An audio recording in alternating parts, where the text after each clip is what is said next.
Abu Nawas dan ember ajaib. Pada suatu pagi yang cerah di kota Baghdad, matahari baru saja merayap naik di balik kubah-kubah bangunan kuno. Jalanan mulai ramai, para pedagang menggelar tikar, para penyair bersiap membacakan syair, dan para pengemis menempati sudut-sudut favoritnya. Pasar Baghdad hari itu tampak lebih hidup dari biasanya. Bau kayu manis, jintan, dan roti panggang menyebar di udara. Dari arah ujung gang, muncul sosok yang sangat dikenal warga, Abu Nawas. Ia berjalan santai dengan langkah ringan, seolah hari itu miliknya sepenuhnya. Namun ada yang berbeda, di tangan kanannya ia membawa ember tua penyok yang tampak sudah berkali-kali dipukul nasib. Orang-orang tentu saja penasaran. "Abu Nawas, mau kemana kau pagi-pagi bawa ember kumal begitu?" tanya seorang pedagang sayuran. Abu Nawas tersenyum misterius dan menjawab, "Ini bukan sembarang ember. Ini adalah ember ajaib pencari jodoh.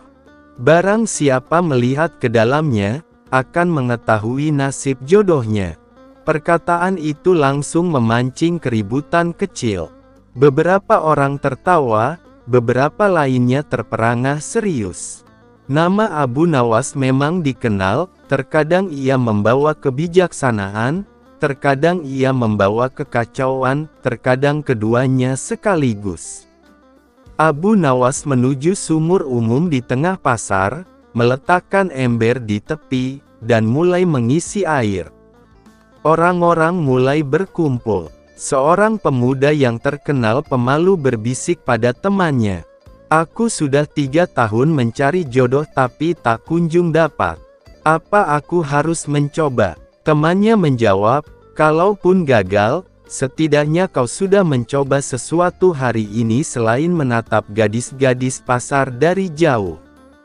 Maka dengan langkah ragu-ragu, si pemuda mendekati Abu Nawas. "Abu, bolehkah aku mencobanya?" "Tentu," jawab Abu Nawas. "Tataplah air di dalam ember dan biarkan hatimu jujur." Pemuda itu menunduk dan menatap lekat-lekat. 1 detik, 2 detik, 3 detik. Kemudian ia mengernyit kecewa. "Aku tidak melihat apa-apa." Abu Nawas langsung menepuk pundaknya dengan lembut. "Itu bukan berarti jodohmu jauh. Itu berarti hatimu belum siap menyambut seseorang. Kau terlalu sibuk berharap dicintai, sampai lupa belajar mencintai. Mulailah memperbaiki diri, dan kau akan menemukan seseorang yang sejalan." Pemuda itu terdiam lama, tidak marah, tidak sedih. Ia tersenyum, seolah baru memahami sesuatu. "Terima kasih Abu," katanya sebelum pergi. Warga mulai terkesan. Satu demi satu orang mencoba. Giliran seorang ibu pedagang rempah. Ibu itu terkenal cerewet dan protektif, apalagi soal putrinya yang sudah cukup umur untuk menikah namun belum menemukan calon. "Aku ingin tahu apakah jodoh putriku sudah dekat," katanya sambil menatap ember. 10 detik berlalu, lalu ia menghela napas. "Aku tak melihat apa-apa juga." Abu Nawas mengangguk dan berkata, "Putrimu sudah siap menikah. Tapi engkau, wahai ibu, masih takut melepaskannya. Kau terlalu khawatir ia gagal, terluka, atau tak bahagia.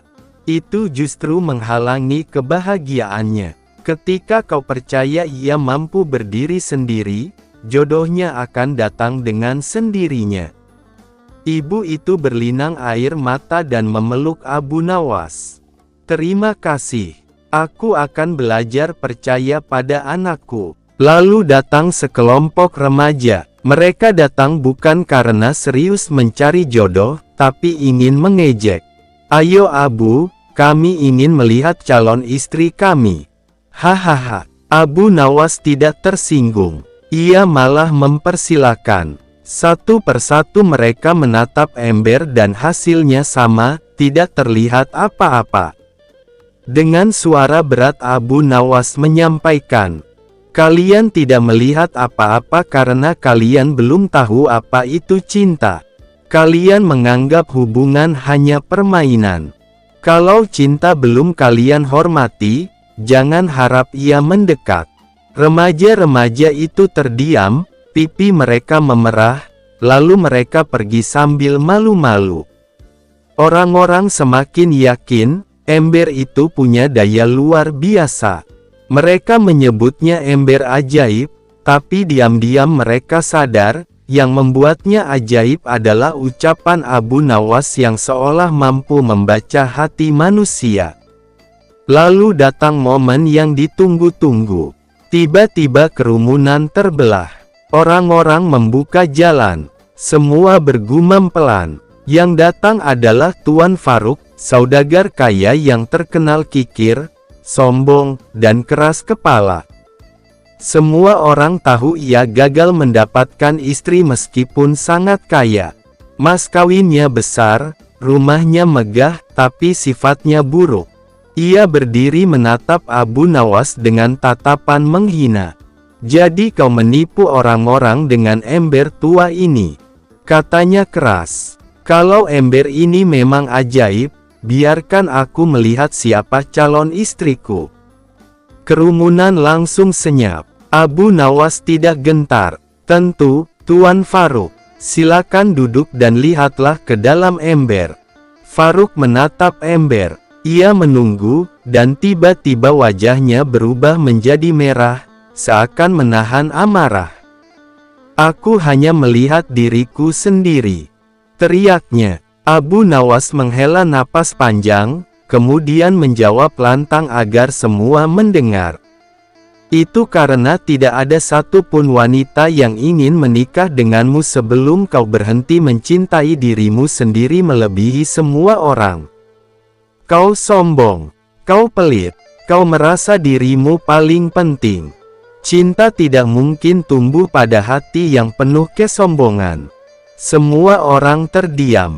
Tidak ada yang berani tertawa, terlalu menegangkan. Sampai akhirnya Faruk menurunkan tatapannya. Untuk pertama kalinya dalam hidupnya, ia tidak melawan. Ia berbalik dan berjalan pergi tanpa berkata apa-apa.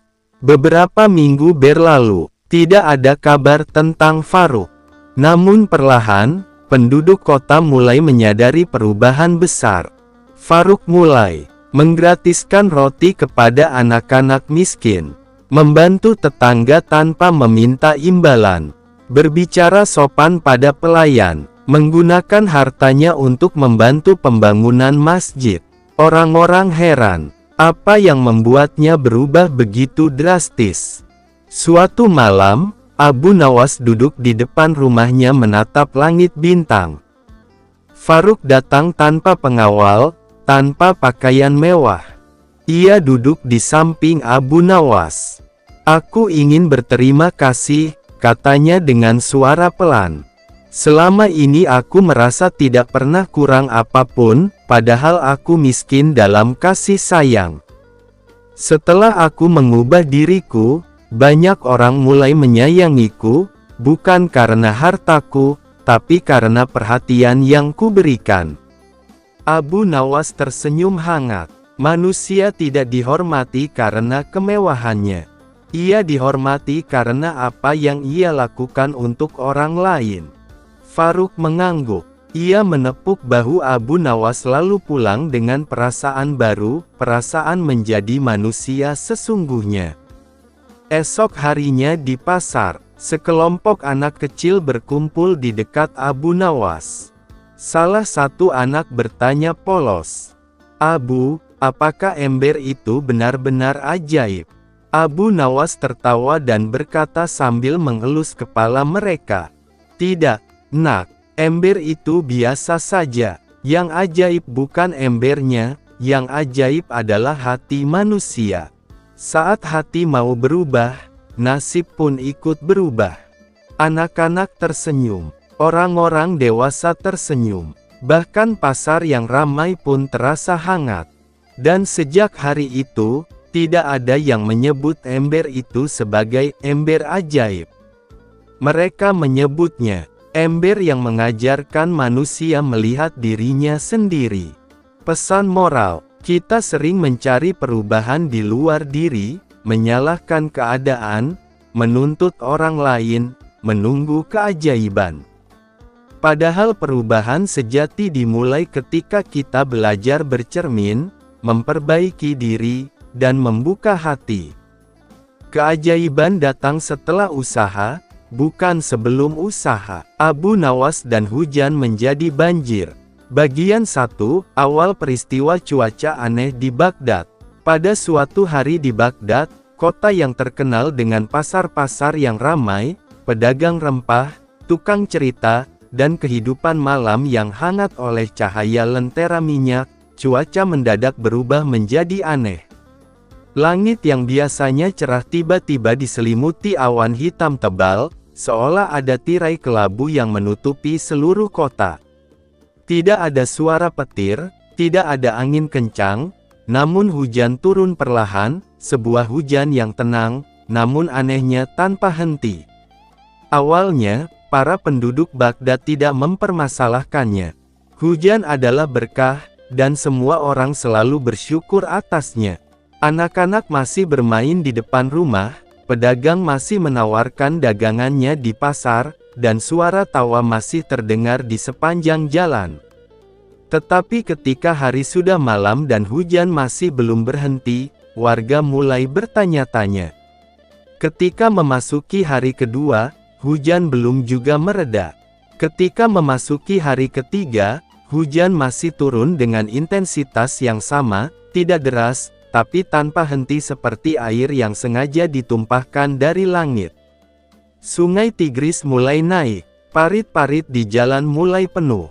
Rumah-rumah mulai kebanjiran. Baghdad yang biasanya riuh dengan kehidupan kini berubah menjadi kota yang diliputi kekhawatiran.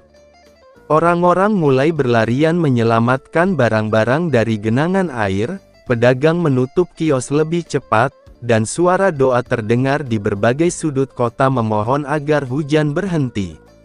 Di tengah suasana panik itu, nama Abu Nawas kembali menjadi perbincangan. Sebagian warga berharap kelak sang pujangga jenaka itu akan kembali menolong Baghdad dari musibah seperti yang pernah ia lakukan sebelum-sebelumnya, meski tidak semua masalah serius adalah tugas Abu Nawas. Namun entah mengapa, masyarakat selalu percaya bahwa kalau Abu Nawas sudah turun tangan, pasti ada kejadian luar biasa yang terjadi, kadang konyol, kadang tak masuk akal, tapi anehnya hampir selalu berhasil. Sementara itu, istana Khalifah Harun al-Rasyid juga tidak tenang. Para menteri dan penasehat kerajaan berjalan mondar-mandir di aula kerajaan dengan wajah penuh ketegangan. Hujan yang tak berhenti bukan hanya soal banjir, tapi juga mengenai ancaman pada ekonomi, kesehatan, dan keamanan kota. Jika hujan berlangsung lebih lama, Baghdad bisa lumpuh. Akhirnya, sang khalifah memerintahkan sesuatu yang tidak semua penasihat menyetujui. Panggil Abu Nawas. Para penasehat terdiam seketika. Sebagian dari mereka menahan tawa, sebagian lagi merasa itu adalah ide gila. Bagaimana mungkin urusan bencana alam diserahkan pada Abu Nawas?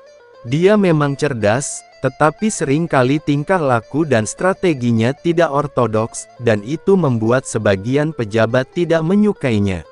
Kisah Abu Nawas dan hujan menjadi banjir. Banjir itu semakin lama semakin tinggi, hingga memasuki area pasar besar yang biasanya dipenuhi suara pedagang yang berteriak menawarkan dagangan mereka. Namun kali ini, yang terdengar hanyalah suara percikan air, gemuruh angin, dan jeritan warga yang berusaha menyelamatkan barang-barang mereka ke tempat lebih tinggi. Air mengalir deras melalui lorong-lorong, menghapus jejak alas kaki, meninggalkan kesan bahwa seluruh kota sedang dicuci oleh langit. Banyak orang bergegas naik ke atap rumah untuk berlindung. Beberapa warga tampak menunggu bantuan, sementara sebagian lainnya masih mencoba menyelamatkan hewan ternak mereka. Kambing-kambing menjerit, ayam-ayam melompat ke tempat lebih tinggi, bahkan kucing-kucing berusaha mencari tempat kering sambil mengeong ketakutan. Di tengah semua kekacauan itu, satu hal yang paling mencolok adalah, semua orang menyalahkan Abu Nawas. "Ini gara-gara Abu Nawas," teriak seorang lelaki tua sambil memeluk karung gandumnya agar tidak hanyut. "Benar, dia yang bilang bisa membuat hujan. Sekarang hujan tidak mau berhenti," sambung seorang pemuda yang sedang mengikat kudanya ke tiang rumah agar tidak terbawa arus. "Kenapa raja percaya pada ide-ide gila seperti itu?" ujar seorang wanita sambil menggendong anaknya yang menangis ketakutan. Di istana yang mulai kebanjiran. Air telah mencapai gerbang istana. Para prajurit berusaha menghalangi air dengan karung pasir, namun karung-karung itu seolah tidak ada artinya dibanding derasnya air yang terus turun dari langit. Raja, yang biasanya tampil gagah dan megah, kali ini berdiri gelisah di balkon ruang kerjanya. Jubah emasnya basah di ujungnya. Ia menggigit bibir, menatap langit dengan frustasi. "Hujan ini tidak wajar," gumamnya. "Kenapa semua terjadi setelah Abu Nawas memanggil hujan? Apa dia mengutuk kerajaanku?" Di sampingnya, para penasihat saling berbisik, masing-masing menyalahkan satu sama lain karena pernah mendukung ide Abu Nawas. Namun di tengah kesibukan itu, terdengar suara cipak-cipuk langkah seseorang yang berlari melalui genangan air di jalan istana. Itu Abu Nawas. Dengan wajah pucat namun tetap membawa senyum canggung. "Baginda," katanya dengan napas terengah-engah. "Saya datang secepat saya bisa." Raja menatapnya dengan tajam, seperti elang yang baru menemukan mangsanya. "Abu Nawasss." Suara raja menggema di seluruh aula hingga para pelayan bersembunyi di balik pilar. "Lihatlah ini, kota kerajaan hampir tenggelam. Kau bilang ingin membawa hujan. Tapi kenapa harus hujan seperti ini?" Abu Nawas menelan ludah. Ia sudah memperkirakan bahwa ini akan terjadi. Namun ia jelas belum menyiapkan jawaban yang sempurna. "Baginda, hujan yang turun ini memang sedikit berlebihan." "Namun, sedikit," bentak raja sambil menunjuk keluar jendela. "Itu bukan sedikit. Itu seperti langit membuang semua airnya hanya ke wilayah kerajaan ini." Warga mencari perlindungan, namun tetap menyalahkan Abu Nawas.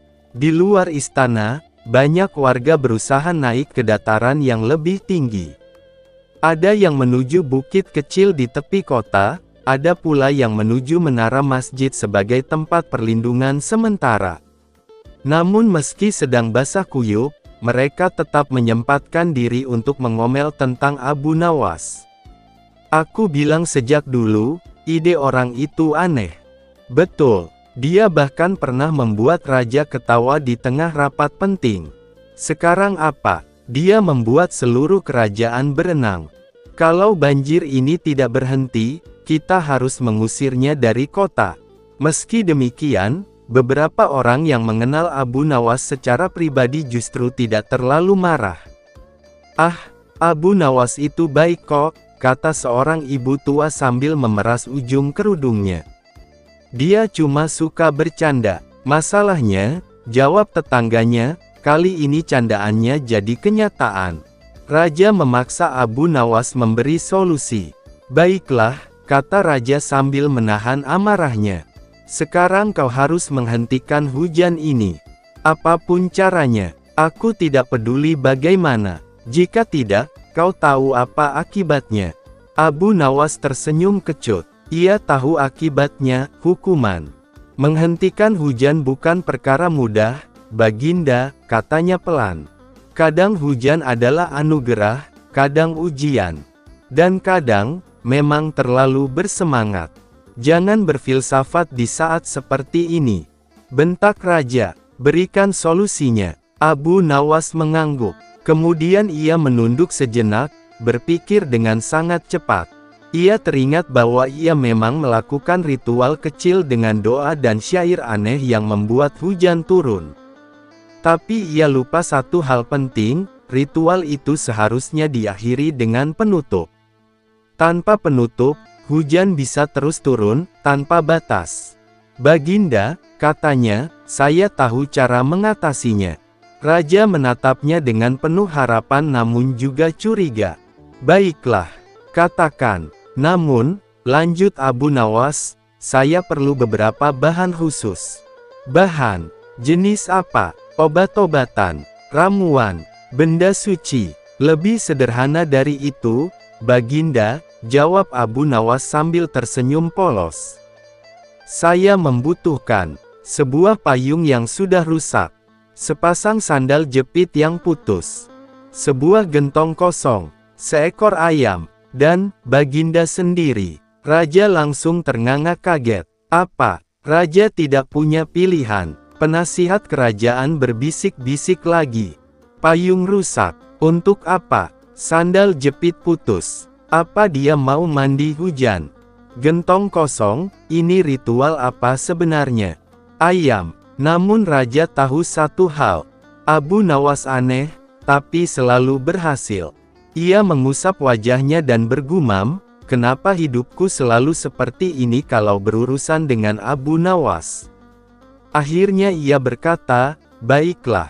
Lakukan, tapi cepat. Abu Nawas tersenyum lega. Baik, Baginda, kita akan menghentikan hujan ini sebelum malam tiba. Persiapan ritual penghenti hujan. Para prajurit diperintahkan mencari peralatan tersebut. Dalam waktu singkat, semuanya telah terkumpul. Payung yang robek besar di bagian tengah. Sandal jepit putus yang bahkan masih bau lumpur. Gentong kosong sebesar manusia dewasa. Seekor ayam kampung yang terus berkokok meski basah kuyup. Seluruh warga menonton dari kejauhan dengan cemas namun penuh rasa ingin tahu. Abu Nawas mengambil payung rusak itu. Kemudian ia mengangkatnya ke atas kepala sambil berkata pelan, semoga kau mengerti peranmu, wahai payung tua. Ia mengenakan sandal putus itu meski jelas-jelas tidak nyaman. Ia bahkan hampir terjatuh saat mencoba berdiri tegak. Lalu ia menempatkan ayam kampung di atas gentong kosong. Ayam itu berkokok keras, seolah marah karena diperlakukan sebagai bagian ritual. Raja menghela napas panjang. Saya berharap ini bukan lelucon, Abu Nawas. Abu Nawas tersenyum. Baginda, banjir ini bukan candaan. Maka tidak ada ruang untuk lelucon, ritual dimulai. Abu Nawas berjalan ke tengah lapangan istana yang sudah tergenang air setinggi mata kaki. Ia mengangkat kedua tangan. Angin berhenti. Hujan masih turun deras, tetapi seolah menunggu sesuatu. Warga menahan napas. Raja bahkan maju sedikit, meski tetap berdiri di bawah payung besar emasnya. Abu Nawas menarik napas panjang. Lalu ia berkata, wahai langit yang luas, kau telah menurunkan berkahmu dengan semangat yang terlalu besar. Kini, dengarkan syair penutupku, agar kau kembali tenang. Ia mulai melantunkan syair panjang, bahasa campuran antara doa, puisi, humor, dan kalimat yang hanya ia pahami sendiri. Ayam itu ikut berkokok di tengah-tengah syair. Sandal jepitnya berdecit setiap ia melangkah. Payung robek di tangannya bergetar tertiup angin. Namun, perlahan, hujan mulai melemah. Warga memekik kegirangan. Lihat, lihat, hujan mulai berhenti. Benar, Abu Nawas berhasil. Raja tersenyum lega untuk pertama kalinya sejak pagi. Setelah beberapa menit, hujan benar-benar berhenti. Langit cerah. Burung-burung mulai keluar dari tempat persembunyian. Abu Nawas menurunkan payungnya dan menatap Raja. Baginda, ritual penutup sudah selesai. Raja mengangguk sangat puas. Abu Nawas, katanya, Aku tidak tahu apakah kau adalah orang paling gila di kerajaan ini, atau yang paling jenius. Abu Nawas membungkuk hormat. Mungkin keduanya, Baginda. Setelah banjir surut, butuh waktu berjam-jam sebelum air benar-benar surut. Warga bersama-sama membersihkan kota. Meski banyak kerugian, mereka tetap bersyukur keadaan menjadi aman. Dan tentu saja, orang pertama yang ingin mereka temui untuk berterima kasih adalah Abu Nawas. Tapi saat mereka mencari, ia sudah pergi entah kemana. Seperti biasa, muncul di saat dibutuhkan, lalu menghilang setelah semuanya beres. Namun warga tidak lagi marah. Bahkan banyak yang tertawa mengingat betapa unik dan anehnya ritual penghenti hujan itu. Dan raja pun, meski awalnya marah besar, pada akhirnya hanya menggeleng dan tertawa. Abu Nawas, hanya dia yang bisa membuatku marah, takut, dan tertawa pada hari yang sama. Ingin seperti Umar bin Khattab. Mendadak Baginda Raja memanggil pesuruhnya untuk memanggil Abu Nawas ke istana. Abu Nawas, apa gerangan yang terjadi sehingga Baginda tiba-tiba memanggil hamba? Baginda Raja, saya akan berkunjung mengelilingi pelosok-pelosok negeri ini Abu Nawas. Dan diriku membutuhkan engkau untuk menemani selama perjalanan tersebut. Abu Nawas, baiklah Baginda, hamba tidak patut membantah titah Baginda Raja. Maka berangkatlah Baginda Raja hanya berdua saja dengan Abu Nawas mengelilingi seluruh negeri yang masih menjadi daerah kekuasaan kerajaan beliau. Abu Nawas, kenapa Baginda tidak membawa pengawal istana beserta menteri-menteri? Baginda Raja, engkau lihat saja nanti. Dengan perasaan was-was Abu Nawas tetap mengikuti perintah Raja. Setelah sekian lama berkeliling negeri, di suatu desa terdengar suara anak kecil menangis. Baginda Raja, wahai Abu Nawas, engkau dengar itu ada suara anak kecil menangis. Ayo kita ke sana. Abu Nawas, baik Baginda. Dengan tergopoh-gopoh Abu Nawas mengikuti langkah Baginda Raja. Setelah mengetok pintu rumah, keluarlah ibu muda dengan air mata berlinang. Baginda Raja, kenapa anakmu menangis wahai ibu? Ibu muda, siapakah engkau berani-beraninya bertanya seperti itu? Baginda Raja, kami musyafir yang kebetulan lewat. Ibu muda, kami sudah 3 hari tidak makan. Anak-anakku kelaparan dan tidak ada makanan yang bisa kumasak. Itu apa yang kau rebus di dapur wahai ibu muda? Tiba-tiba Abu Nawas menimpali pembicaraan mereka. Ibu muda, aku merebus batu untuk mengelabui anak-anakku. Abu Nawas, sungguh teganya dirimu mengelabui anak-anakmu yang kelaparan. Ibu muda, sudah tak ada lagi yang bisa kuperbuat. Sebelumnya aku masih bisa berhutang ke tetangga. Tapi sekarang mereka tidak mau lagi meminjamiku uang. Seminggu yang lalu listrik kami sudah diputus karena saya menunggak membayarnya. Harga listrik melambung 3 kali lipat, ini sama dengan mencekik leher kami pelan-pelan. Tanpa dikomando lagi, meluncur semua kegundahan yang ada di kepala ibu muda ini. Baginda Raja merasa kena tampar mendengar keluhan tersebut. Baginda Raja, baiklah kalau begitu, kami pamit dulu sebentar nanti kembali lagi.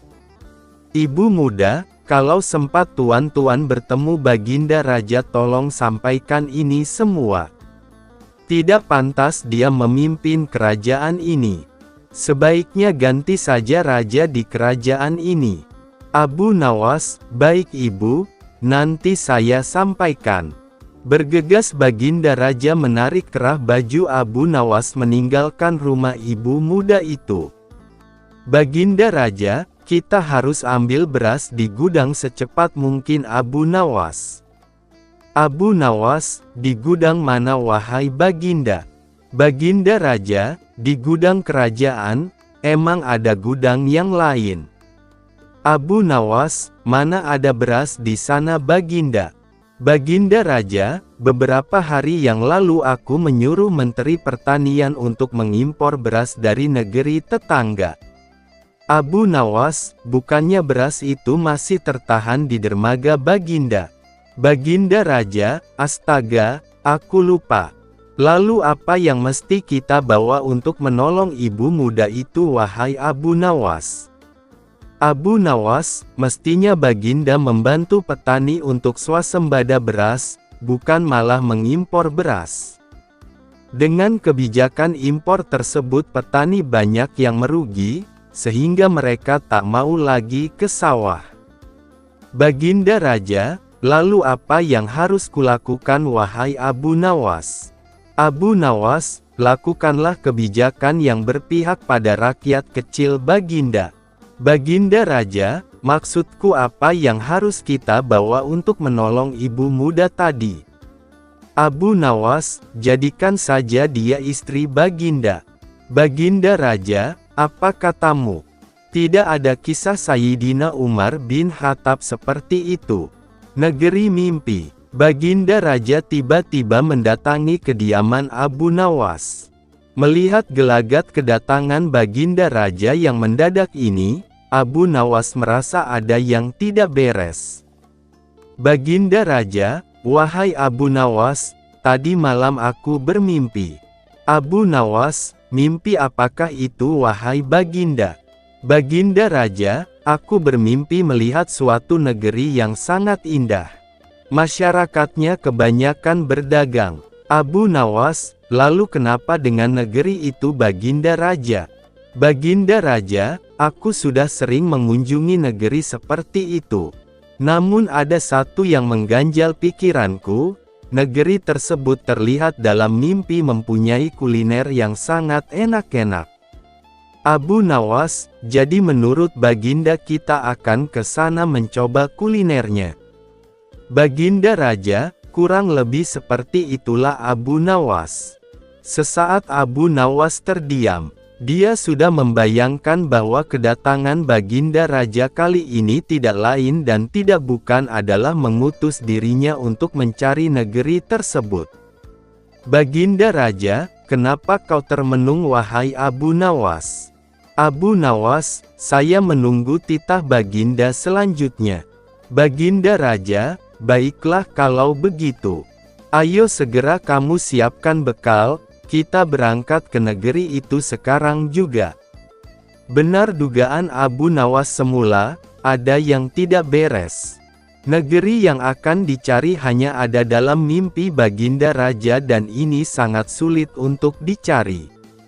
Abu Nawas, sebelumnya hamba mohon beribu maaf Baginda Raja. Bukannya hamba tidak mau menemani Baginda mencari negeri tersebut, tapi alangkah lebih baik hamba sendiri yang mencari negeri tersebut. Baginda Raja, kamu meragukan kemampuanku Abu Nawas. Abu Nawas, bukan begitu Baginda. Maksud hamba adalah hamba cari negeri itu seorang diri terlebih dahulu, setelah hamba temukan barulah Baginda hamba bawa ke sana.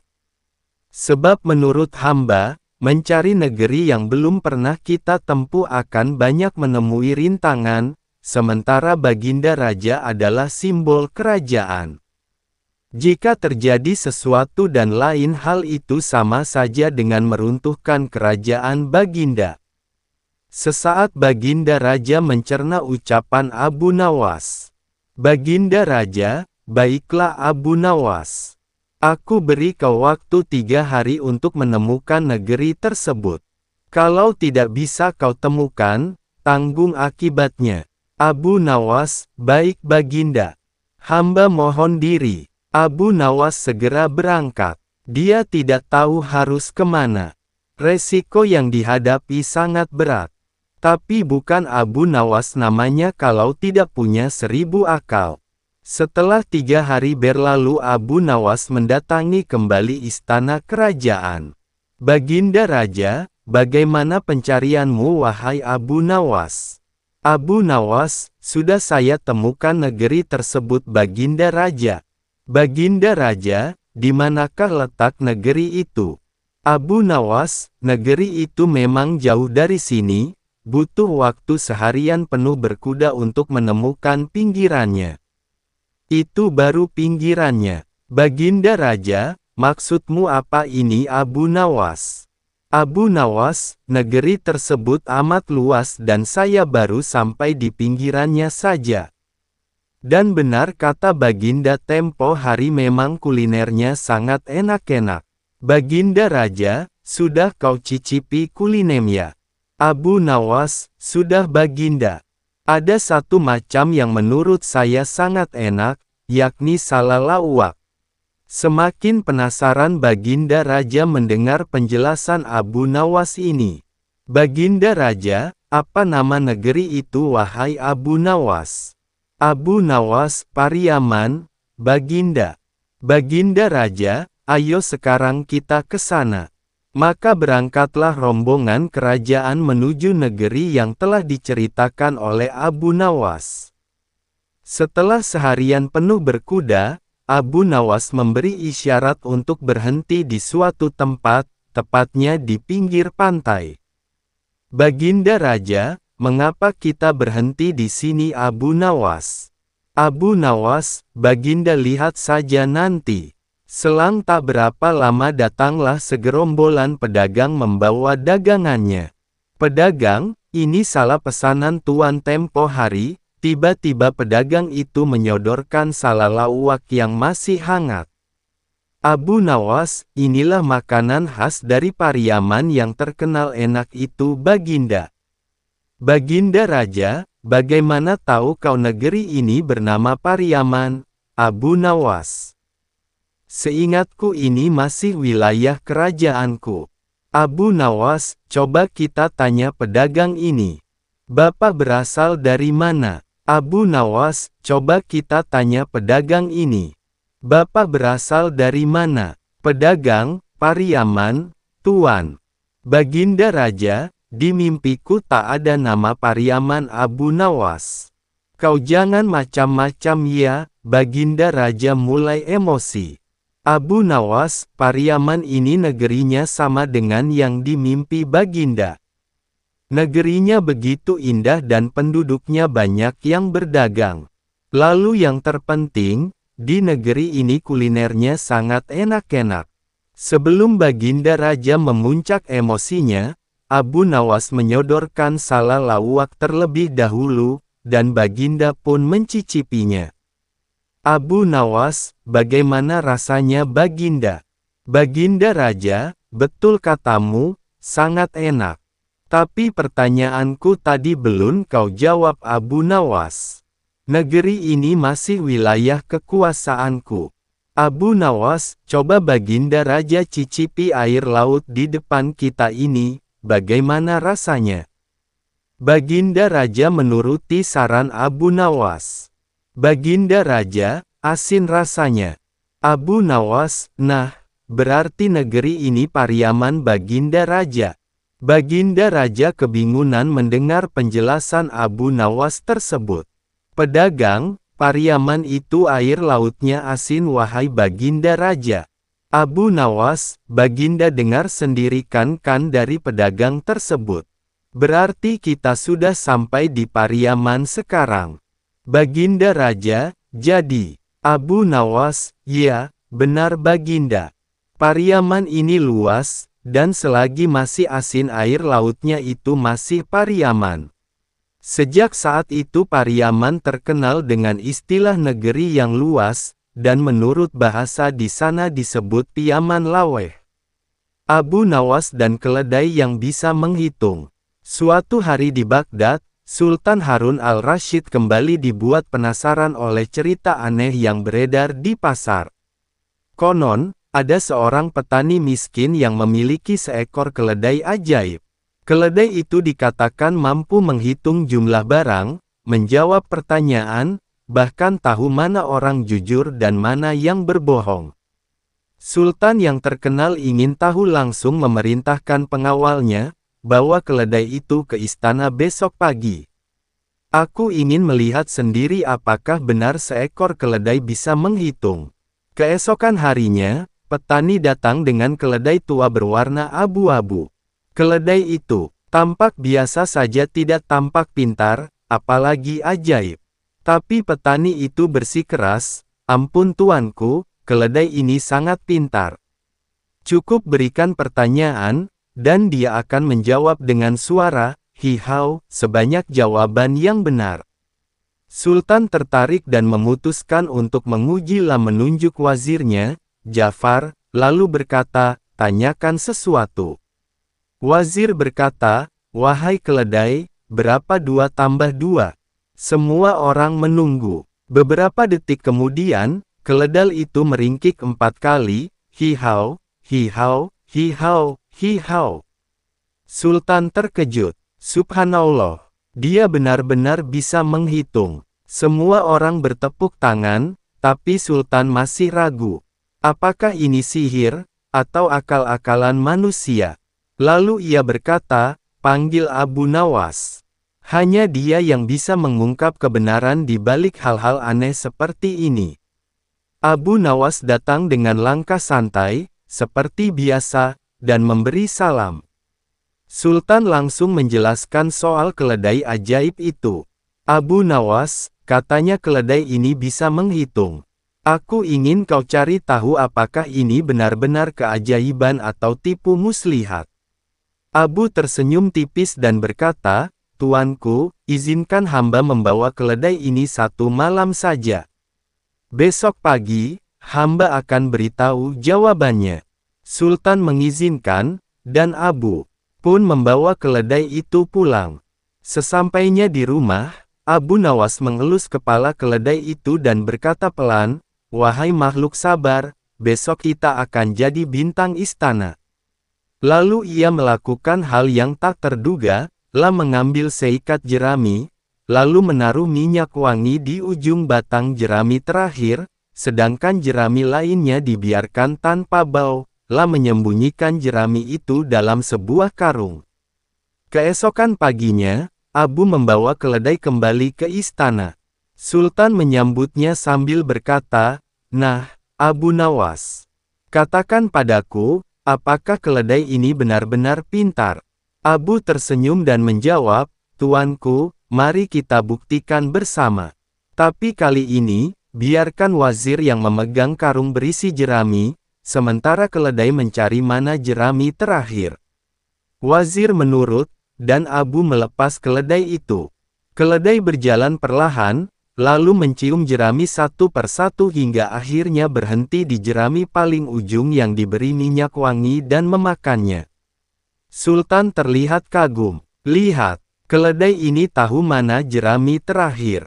Benar-benar luar biasa." Tapi Abu segera berkata, "Ampun tuanku, itu bukan karena pintar, melainkan karena bau. Tadi malam hamba menaruh minyak wangi di jerami terakhir. Si keledai hanya mengikuti hidungnya, bukan otaknya." Sultan tertawa keras, sadar bahwa ia hampir tertipu. Namun belum puas, Sultan bertanya lagi, "Tapi bagaimana keledai itu bisa menjawab soal matematika kemarin?" Abu menjawab dengan senyum penuh arti, "Itu juga mudah dijelaskan, tuanku. Petani itu melatih keledainya dengan isyarat. Setiap kali ia menanyakan pertanyaan, petani akan mencubit telinga keledai diam-diam sampai jumlah yang sesuai. Begitu keledai meringkik cukup banyak, berhenti. Orang-orang menyangka keledai itu sedang menghitung, padahal hanya menghindari cubitan." Sultan tertawa sampai menepuk lututnya. Jadi, sebenarnya yang pintar bukan keledainya, tapi si petani licik itu. Abu mengangguk, "Benar, tuanku. Kadang yang terlihat bodoh ternyata jujur, dan yang terlihat pintar justru menipu. Sama seperti keledai ini, ia tidak tahu apa-apa, tapi malah dianggap jenius." Sultan pun memerintahkan agar petani itu dihukum ringan karena menipu, namun Abu Nawas berkata, "Tuanku, jangan dihukum. Dia hanya ingin mencari makan." Buktinya, dia, Abu Nawas datang dengan langkah santai, seperti biasa, dan memberi salam. Sultan langsung menjelaskan soal keledai ajaib itu. Abu Nawas, katanya keledai ini bisa menghitung. Aku ingin kau cari tahu apakah ini benar-benar keajaiban atau tipu muslihat. Abu tersenyum tipis dan berkata, Tuanku, izinkan hamba membawa keledai ini 1 malam saja. Besok pagi, hamba akan beritahu jawabannya. Sultan mengizinkan, dan Abu pun membawa keledai itu pulang. Sesampainya di rumah, Abu Nawas mengelus kepala keledai itu dan berkata pelan, Wahai makhluk sabar, besok kita akan jadi bintang istana. Lalu ia melakukan hal yang tak terduga, mengambil seikat jerami, lalu menaruh minyak wangi di ujung batang jerami terakhir, sedangkan jerami lainnya dibiarkan tanpa bau. Ia menyembunyikan jerami itu dalam sebuah karung. Keesokan paginya, Abu membawa keledai kembali ke istana. Sultan menyambutnya sambil berkata, Nah, Abu Nawas, katakan padaku, apakah keledai ini benar-benar pintar? Abu tersenyum dan menjawab, Tuanku, mari kita buktikan bersama. Tapi kali ini, biarkan wazir yang memegang karung berisi jerami, sementara keledai mencari mana jerami terakhir. Wazir menurut, dan Abu melepas keledai itu. Keledai berjalan perlahan, lalu mencium jerami satu persatu hingga akhirnya berhenti di jerami paling ujung yang diberi minyak wangi dan memakannya. Sultan terlihat kagum. Lihat, keledai ini tahu mana jerami terakhir.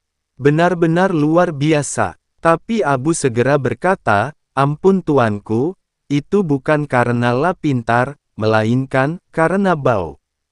Tadi malam hamba menaruh minyak wangi di jerami terakhir. Si keledai hanya mengikuti hidungnya, bukan otaknya.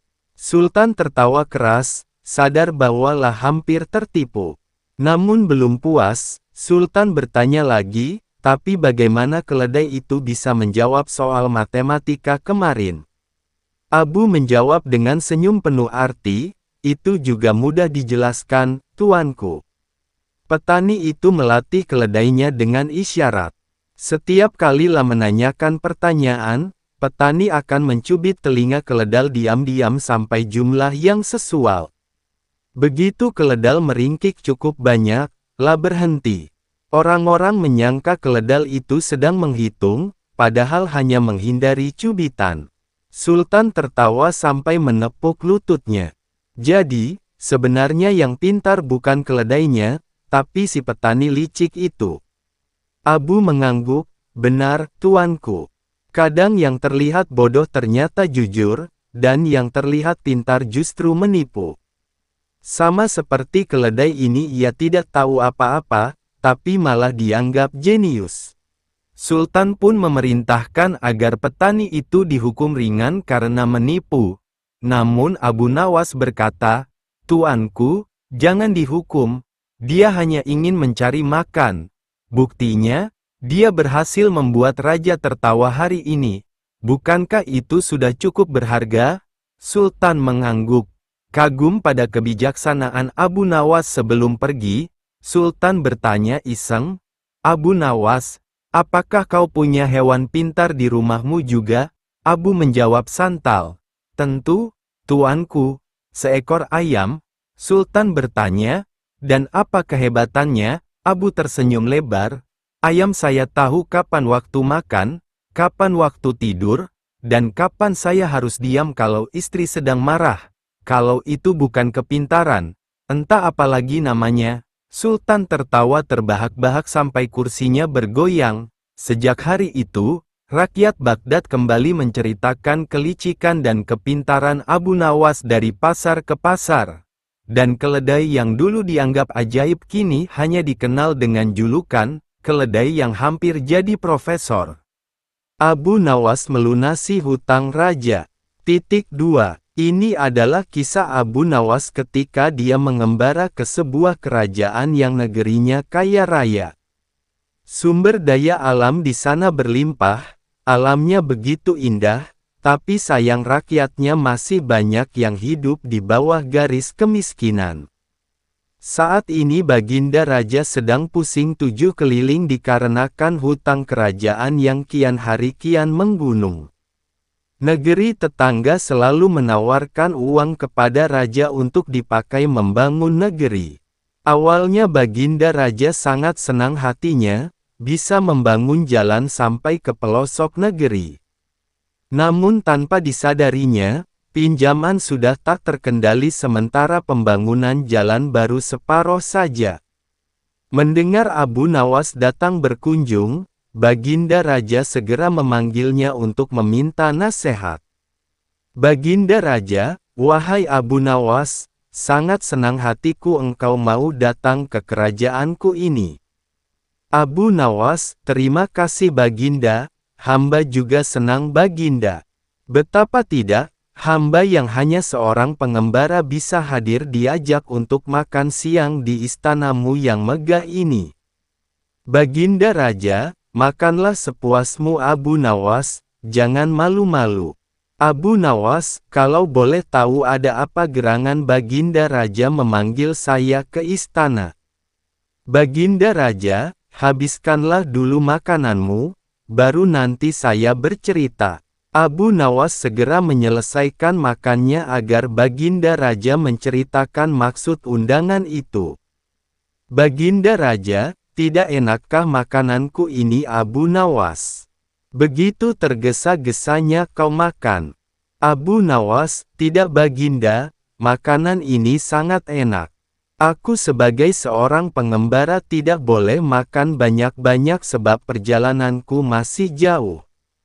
Baginda Raja, baiklah kalau begitu, mari kita jalan-jalan ke halaman belakang sambil kuceritakan maksud dirimu kupanggil ke istana. Abu Nawas dengan hati yang berdebar-debar mengikuti Baginda Raja dari sebelah kanan beliau. Baginda Raja, begini Abu Nawas, aku saat ini sangat pusing 7 keliling. Aku berusaha keras sekuat tenaga agar hidup rakyatku sejahtera. Namun yang terjadi malah sebaliknya, negeriku terlilit hutang. Apa yang harus aku lakukan Abu Nawas? Abu Nawas, kenapa bisa terlilit hutang Baginda Raja? Bukankah negeri ini sangat kaya raya? Baginda Raja, itulah Abu Nawas, memang negeri ini sangat kaya namun rakyatku tak mampu mengelolanya. Maka sumber daya alam seperti tambang emas dan minyak bumi dibantu oleh negeri tetangga untuk mengelolanya. Semuanya berjalan dengan baik, tidak ada yang salah. Abu Nawas, lalu kenapa bisa berhutang jika tidak ada yang salah? Baginda Raja, banyak negeri tetangga menawarkan pinjaman. Mereka bilang, jika seluruh rakyat ingin menikmati kekayaan negeri ini, maka aku harus membangun jalan raya sampai ke pelosok negeri. Jadilah aku bangun jalan sampai ke negeri terluar sekalipun. Tapi apa yang terjadi? Negeriku ini sangat luas, sehingga butuh biaya yang sangat besar untuk membangun jalan. Kini sebelum pembangunan itu tuntas, hutangku telah menggunung. Memang negeri tetangga tidak mempermasalahkan hutang tersebut, cuma aku sangat resah, jika aku lanjutkan pembangunan ini bisa jadi negeri ini tidak mampu lagi membayar hutang. Alhasil bisa tergadai semuanya. Abu Nawas terdiam beberapa saat memikirkan cara yang jitu. Tak lama Abu Nawas membisikkan sesuatu ke telinga Baginda Raja. 2 hari sejak Abu Nawas ke istana, maka diundanglah raja-raja negeri tetangga yang telah meminjamkan uang ke kerajaan Baginda Raja ini. Ada 4 orang raja yang diundang yakni Raja Negeri Utara, Barat, Timur dan Selatan. Mereka diundang untuk mengikuti sayembara. Baginda Raja, begini teman-teman dari negeri utara, barat, timur dan selatan. Maksud dan tujuan saya mengundang rekan sekalian adalah untuk mengadakan sayembara. Sayembara apa? Serentak keempat raja negeri tetangga itu bertanya. Baginda Raja, sayembara untuk mendapatkan kekayaan alam negeriku ini. Jika teman-teman sekalian bisa menjawab pertanyaan dari Abu Nawas yang kebetulan berkunjung ke negeriku ini, maka teman-teman berhak mendapatkan salah satu sumber daya alam yang dikehendaki. Tetapi jika tidak bisa menjawab, maka hutangku kepada negerimu lunas. Bagaimana? Setujukah teman-teman? Sesaat para hadirin terdiam. Mereka berpikir keras untung dan ruginya sayembara ini. Raja Negeri Utara, aku sih tidak keberatan. Raja Negeri Barat, setuju. Raja Negeri Timur, boleh, boleh. Raja Negeri Selatan, ayo Abu Nawas, keluarkan pertanyaanmu biar seluruh kekayaan alam negeri ini bisa berpindah ke kerajaanku. Dengan tidak membuang-buang waktu, naiklah Abu Nawas ke podium untuk memberikan pertanyaan sayembara. Abu Nawas, pertanyaannya mudah saja, yakni mana yang lebih dulu telur atau ayam? Alasannya harus masuk akal. Asteris. Raja Negeri Utara, telur lebih dulu. Baginda Raja, alasannya apa? Raja Negeri Utara, tidak mungkin ayam lebih dulu karena ayam berasal dari telur. Baginda Raja, kalau begitu siapa yang mengerami telur? Raja Negeri Utara terdiam dengan wajah pucat, terbayang hutang Baginda Raja lunas dengan sendirinya. Raja Negeri Barat, ayam lebih dulu. Baginda Raja, berikan alasan juga temanku. Raja Negeri Barat, ayam betina dibuai oleh ayam jantan sehingga dia bisa bertelur. Makanya ayam tercipta lebih dulu. Baginda Raja, dari mana asalnya ayam? Raja Negeri Barat, dari telur. Baginda Raja, nah, berarti bukan ayam yang lebih dulu. Tenggorokan Raja Negeri Barat mendadak menjadi tersekat, tak bisa berkata-kata lagi. Raja Negeri Timur, ayam dan telur sebenarnya tercipta bersamaan. Baginda Raja, kenapa begitu? Raja Negeri Timur, tidak mungkin ada ayam kalau tidak ada telur yang menetas. Tidak mungkin juga ada telur kalau tidak ada ayam. Baginda Raja, bukankah ayam betina bertelur harus dibuahi oleh ayam jantan? Mendadak Raja Negeri Timur menangis terseduh-seduh. Raja Negeri Selatan, ayam jantan lebih dulu. Karena tanpa dibuahi oleh ayam jantan, tidak mungkin ayam betina bisa bertelur. Baginda Raja, lalu ayam jantan dari mana datangnya? Sama dengan teman-temannya yang lain, Raja Negeri Selatan tidak bisa menjawab pertanyaan Baginda Raja. Baginda Raja, wahai Abu Nawas, sebenarnya mana yang lebih dulu? Abu Nawas, lebih dulu telur daripada ayam. Baginda Raja, kenapa telur lebih dulu? Abu Nawas, ayam bisa mengenali telur sebaliknya telur tidak bisa mengenali ayam. Sesaat seisi ruangan terdiam memikirkan jawaban Abu Nawas. Alangkah senangnya hati Baginda Raja, karena hutang kerajaan yang telah menggunung mendadak menjadi lunas seketika.